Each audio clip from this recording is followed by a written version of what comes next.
When the human-alien exchange program first began, people didn't take it seriously.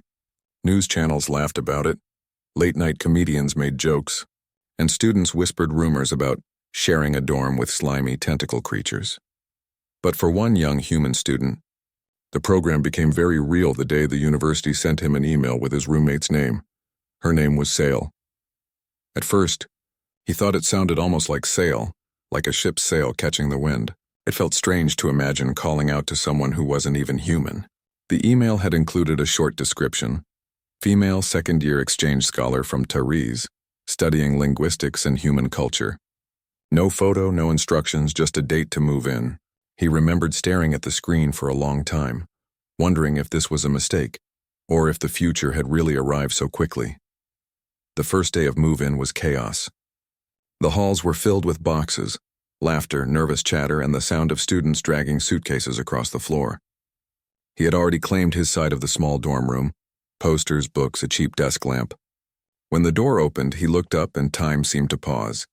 Sael stepped inside. She was tall, easily a head taller than him, with long limbs that moved too smoothly, as if every motion had been carefully thought through. Her skin wasn't human skin. It shimmered faintly like polished stone, silver gray that caught the light in strange ways. Her hair was not hair, not exactly. It looked like strands of fine glass that shifted when she moved, glowing faintly blue at the tips. And her eyes. Her eyes were huge, round, and almost liquid. They didn't blink often, and when they did, it was so slow that he felt his stomach tighten. For a long moment, they just stared at each other. He realized he had been holding his breath. Then she tilted her head. "You are my room partner?" Her voice was soft, not sharp, not cold, more like the sound of water running over stones. "Yes," he said quickly, his voice catching in his throat. Yeah, that's me." He offered a smile that looked shaky even to himself. She set down her bag, an oddly shaped container that looked half organic, half technology, and studied the room carefully. Her gaze moved over the posters on the wall, the pile of unwashed laundry in the corner, the open window letting in the late summer breeze. Finally, she turned back to him. "I hope you live well here." It wasn't a normal greeting, but there was something sincere in the way she said it. The first days together were unusual. She didn't laugh at jokes, but she listened carefully whenever he spoke, as though every word carried meaning. She never seemed tired, even after long classes, and she would sit for hours reading from strange, translucent tablets filled with shifting letters. At mealtimes, she tasted human food carefully, curious but cautious. She told him once that her people didn't chew, they dissolved food slowly, so learning to use teeth felt both awkward and exciting. And though she never smiled with her mouth, sometimes her eyes brightened, a flicker of light passing across them, and he realized that was her version of happiness. He noticed other things too.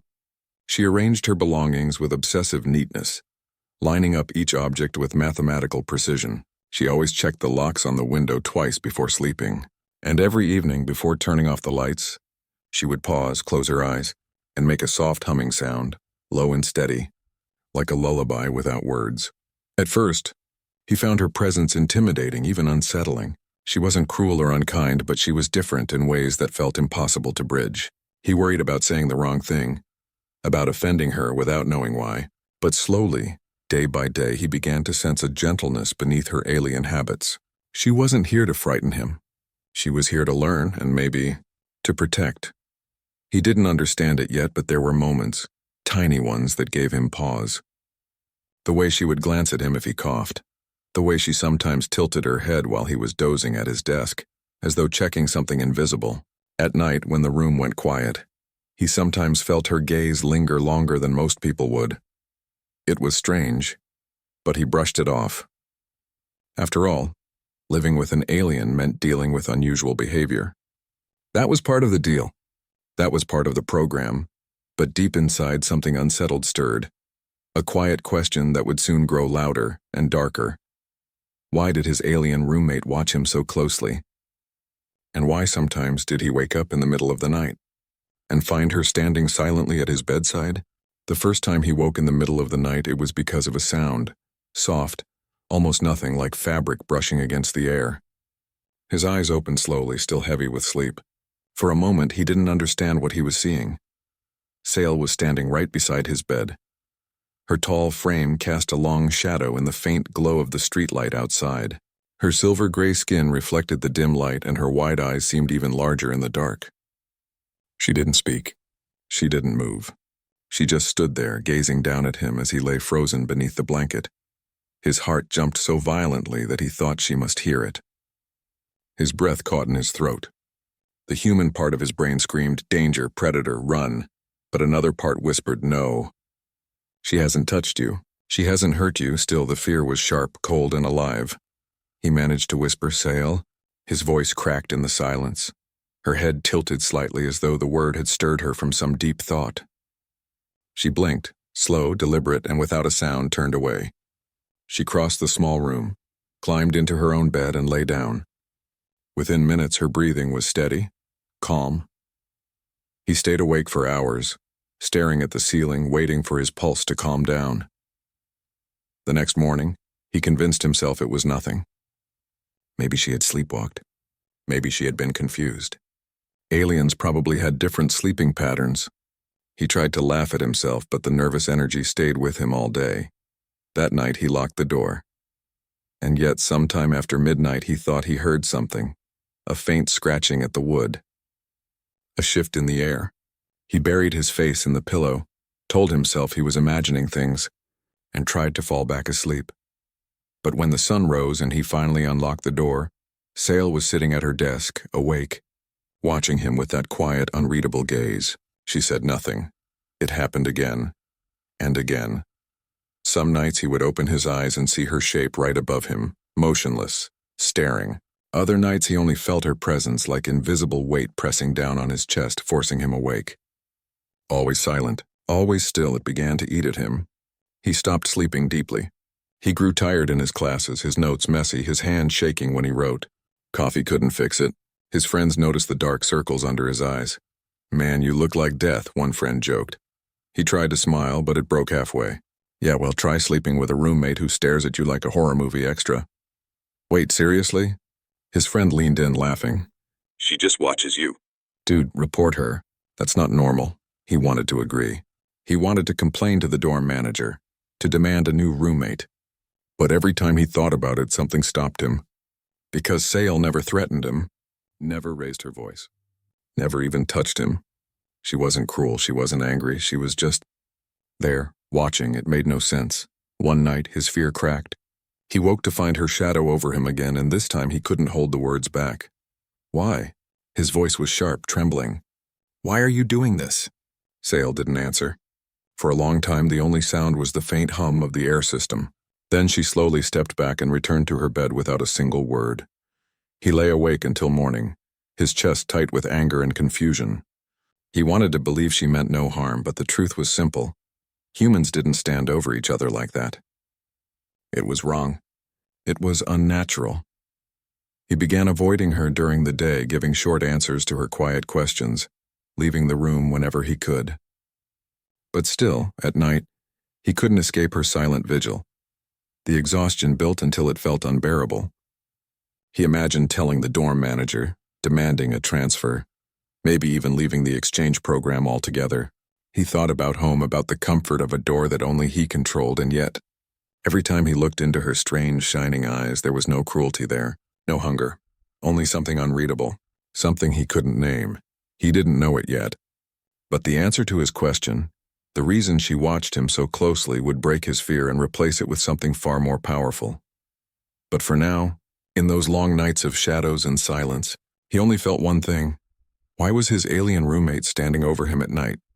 Fear had a way of creeping into his days like a shadow that never left. At first, it was only at night when Sale stood over him. But soon the fear followed him everywhere. He carried it into class, his mind half on the lecture, half on the image of her silver eyes staring at him in the dark. He carried it into meals where food lost its taste because he was too busy replaying the sound of her silent footsteps in his head. Even laughter with friends felt hollow, because behind every smile was the memory of her shadow leaning over his bed. He told himself he was being dramatic. She wasn't violent, she wasn't aggressive, she just watched. And yet the human brain was not built for such things. To wake in the night and see someone looming, silent and still, pressed some ancient panic button inside him. His body reacted even when his mind tried to excuse it. At night, he began to dread falling asleep. He tried keeping the lights on, but sleep still came heavy and slow, and when his eyes opened again, she was there. He tried playing music, hoping the sound would drown out the silence, but even then, the soft glow of her outline in the dark cut through everything. One evening, he stacked his chair against the door, thinking maybe she wouldn't be able to get in. But when he woke around midnight, the chair was carefully moved aside, and Sale stood beside him as if nothing had changed. She wasn't angry. She wasn't even confused. She just resumed her place, silent, watchful, unshakable. He wanted to scream. During the day, his friends noticed the change. "You're jumpy, man. Like you're waiting for something to attack you," one classmate said. He forced a laugh. "Maybe I am." Another friend leaned closer. "You should switch roommates, seriously, this isn't normal." He wanted to. God, he wanted to. But something made him hesitate every time. It wasn't pity, it was something stranger. Because in the daylight, Sale was quiet, calm, even kind. She asked if he had eaten, if he had studied, if he was warm enough when the air conditioning blasted too cold. She never raised her voice. She never mocked him.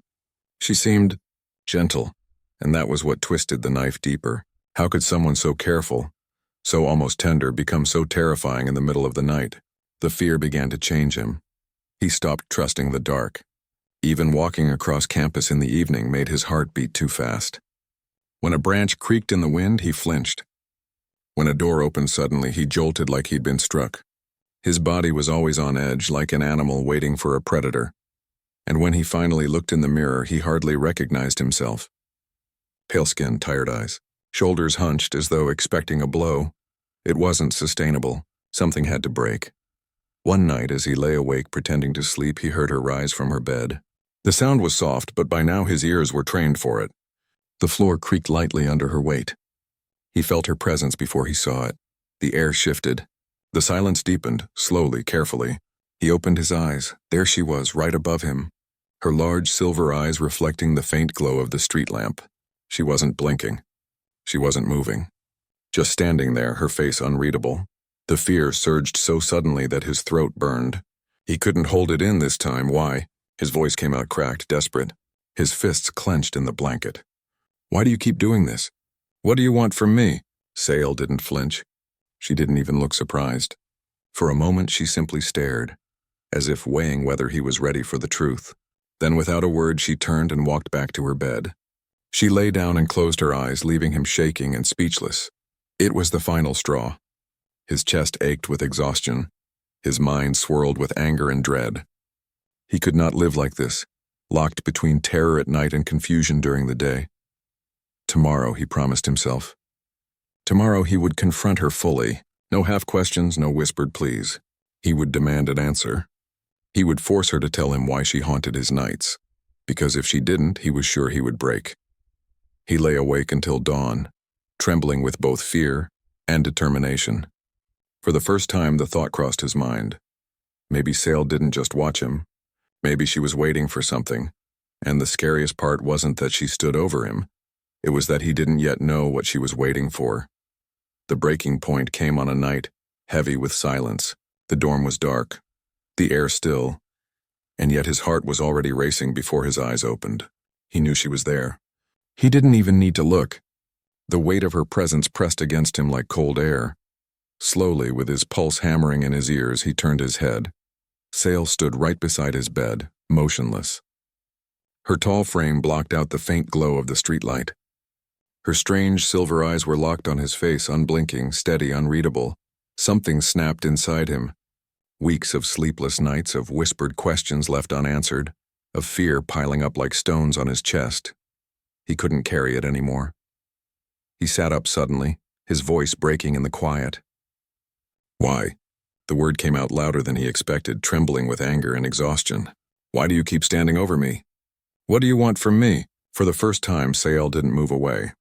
She tilted her head slowly, studying him as if the outburst was a puzzle she needed to solve.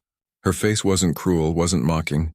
If anything, she looked uncertain. "Answer me." His voice cracked again, and this time it wasn't only fear. It was pain. It was the frustration of being treated like an experiment in his own room. "Do you think this is normal? Do you think humans just let people stand over them in the middle of the night? Do you know what this is doing to me? The silence stretched until it felt unbearable. He was ready to scream again, but then she finally spoke. I was making sure you lived. The words were so quiet he almost thought he imagined them. He blinked, confusion cutting through his fear. What? Sale lowered her gaze for the first time since they had met. Her glass-like hair shifted as she bowed her head slightly, as though ashamed. On my world, she began, her voice low and halting, our kind sometimes stops breathing in sleep. The body forgets. The heart slows. It can be final if no one notices. He stared at her, trying to process. In families, she continued, we do not sleep all at once. We keep watch. We take turns. To stand over someone at night, it is care, it is protection, it is love. The words hit him harder than he expected. All this time, all those nights filled with terror, and the reason wasn't malice or cruelty. It was duty. It was concern, but still his fear clung tight. His voice shook as he asked, you thought I would stop breathing? Sale hesitated. Her large eyes lifted again, and in their strange glow there was something almost fragile. I was told humans are soft, fragile, easy to break. If you stopped, and I did nothing, I would have failed. Her voice cracked slightly on that last word, as though the idea of failing him carried a weight heavier than sleep itself. He felt his chest tighten, but not with fear this time, with something else.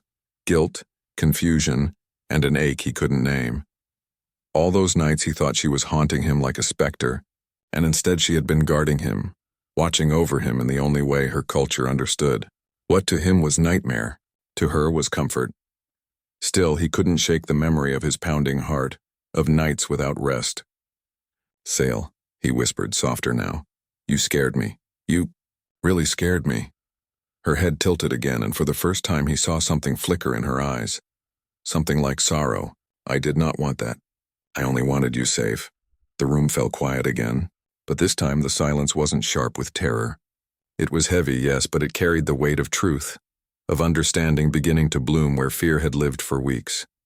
He lay back slowly, his body still tense, but his mind different. He didn't have all the answers yet, but the shadow seemed less monstrous now, and as Sale returned to her bed, curling her long frame onto the mattress, he realized that something between them had shifted. The fear was still there, but beside it, something new had taken root, something almost human. The beginning of trust. The next day, he could not stop thinking about Sale's words. I was making sure you lived. They echoed in his head while he brushed his teeth, while he sat in class, while he stared at his untouched lunch.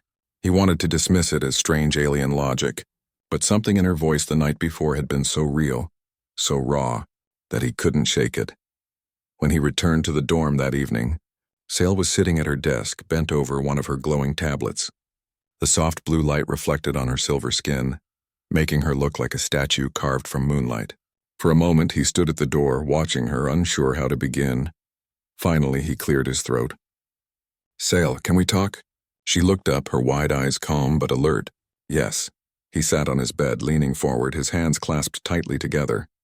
Last night when you said you were making sure I lived. Can you explain more, please? I want to understand. Sale placed her tablet down carefully as if the question deserved her full attention. She folded her long fingers together and sat very still, thinking. Then slowly she began to speak. On Taris, my world, sleep is dangerous. Our bodies are strong in the day but weak when the sun leaves. Sometimes the body forgets to breathe. Sometimes the heart slows too much. It can end life. She paused, her voice quiet but steady. That is why no one sleeps alone.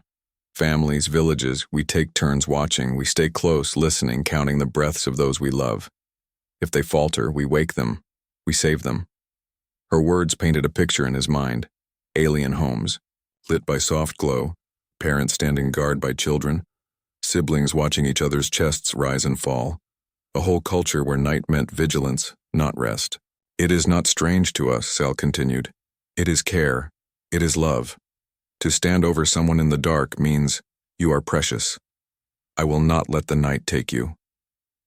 He felt a lump forming in his throat. All those nights he had felt hunted. She had been protecting him in the way her people had always protected one another.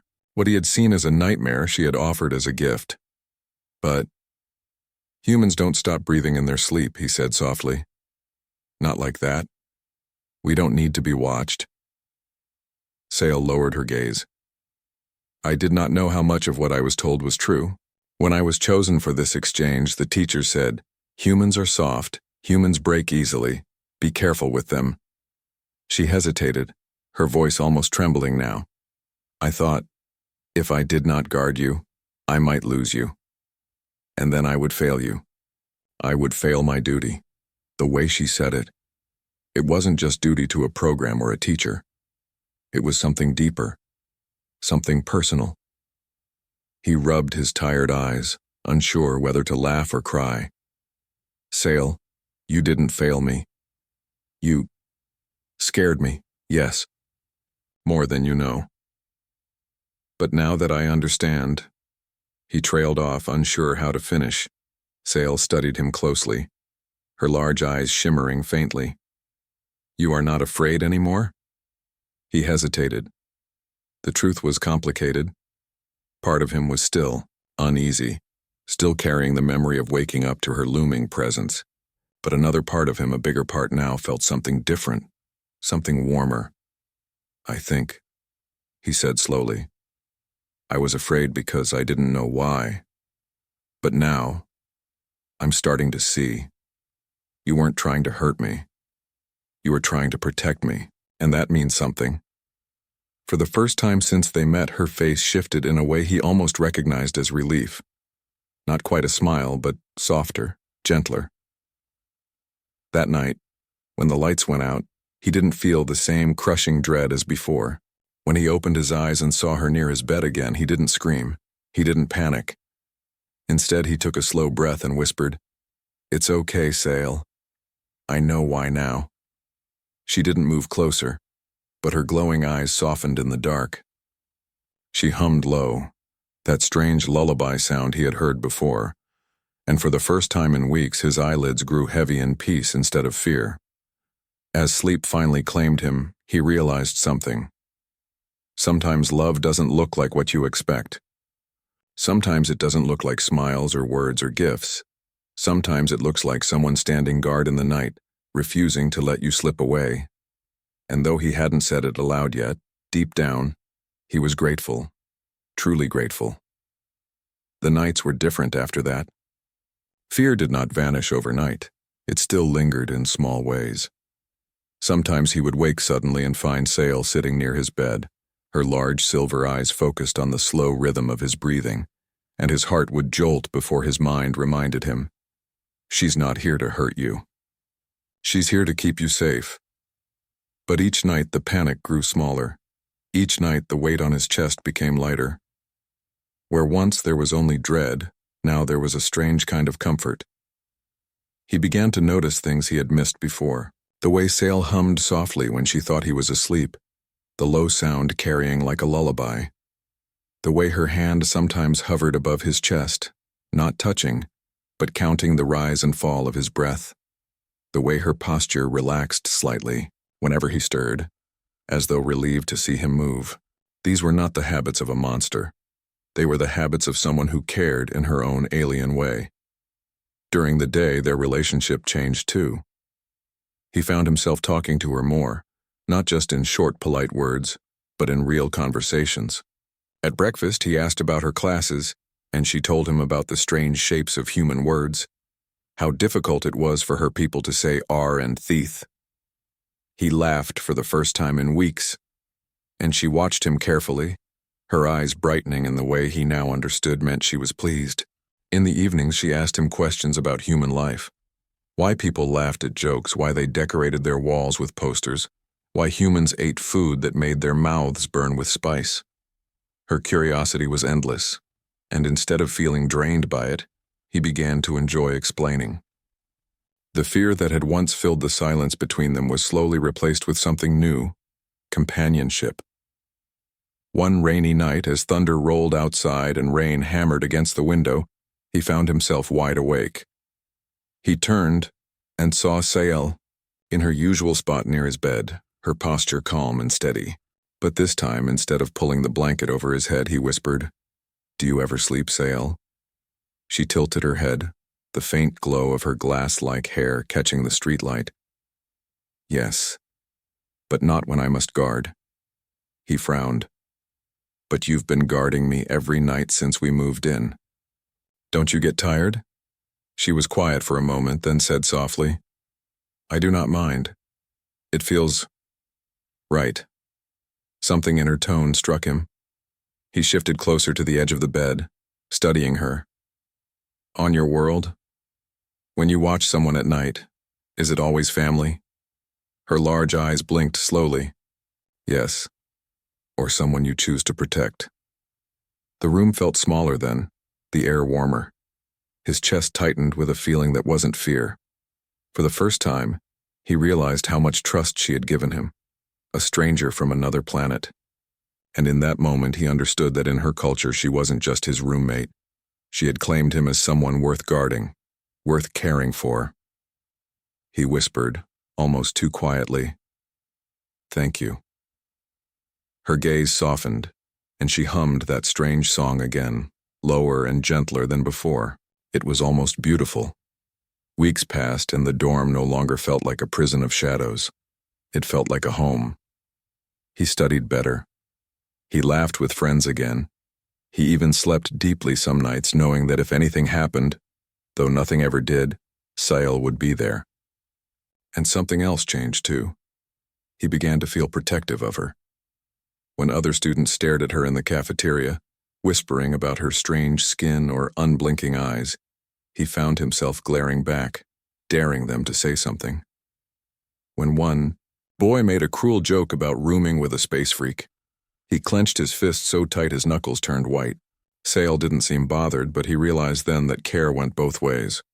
She was guarding him at night, but during the day maybe it was his turn to guard her. One night, as he drifted towards sleep, he opened his eyes and saw her as always, watching, listening, guarding. But instead of dread, he felt warmth spread through him. He smiled faintly and whispered, Good night, Sail. For the first time, she whispered back, Good night. It was a small word, simple and human, but in her voice it carried something deep, something almost sacred, and as he closed his eyes, he realized the fear was gone. In its place was something far stronger. Trust.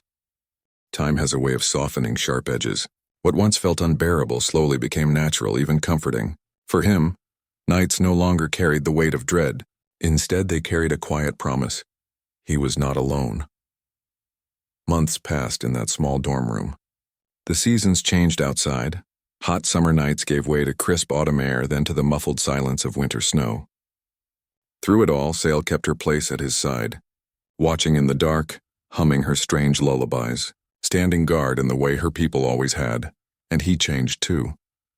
Where once he had flinched at the sight of her tall shadow, now he often found peace in it. Some nights he would wake and meet her glowing eyes in the dark, and instead of fear he felt calm. He would whisper a simple thank you before turning back to sleep. During the day they grew closer in ways he hadn't expected. They shared meals, traded stories, and even studied together. Sail learned human jokes, though her timing was odd, and he learned the soft rhythms of her people's songs. Slowly, what had begun as fear transformed into something deeper. Friendship. The semester moved toward its end. Rumors spread that the exchange program might not continue. Too many cultural clashes, too many misunderstandings between humans and Teresians. Some students were relieved, others angry. But for him, the thought of Sail leaving felt like a sudden ache in his chest. One evening, as they sat in the quiet room, he asked softly, Sail, when the program ends, will you go back to your world? She looked at him with those steady silver eyes. Yes, that is expected. He nodded slowly, but his hands tightened in his lap. Do you want to? For a long time, she was silent. Then she said, On Taris, to guard someone at night means they are family. I guarded you. That means I chose you. My heart would not leave easily. The words struck him harder than he thought they would. She hadn't just been his roommate or even his protector. In her language of love, she had claimed him as family. He swallowed the lump in his throat. Then, maybe you'll come back. Sail tilted her head in that familiar way, her glass-like hair catching the light. Perhaps, if your world allows. On their final night together, he lay awake longer than usual, listening to the soft hum of her lullaby. It was lower now, slower, as though she too was heavy with thought. He turned and whispered, "Sail?" "Yes. Do you ever think, maybe I could watch over you too?" She blinked, clearly surprised. Then for the first time she smiled, or something close to it. Her lips curved faintly and her eyes shimmered with warmth. That would honor me. So he sat up, pulling his blanket around his shoulders, and sat across from her in the dark. Together they watched the night pass. Two figures from different worlds bound by something simple and unspoken.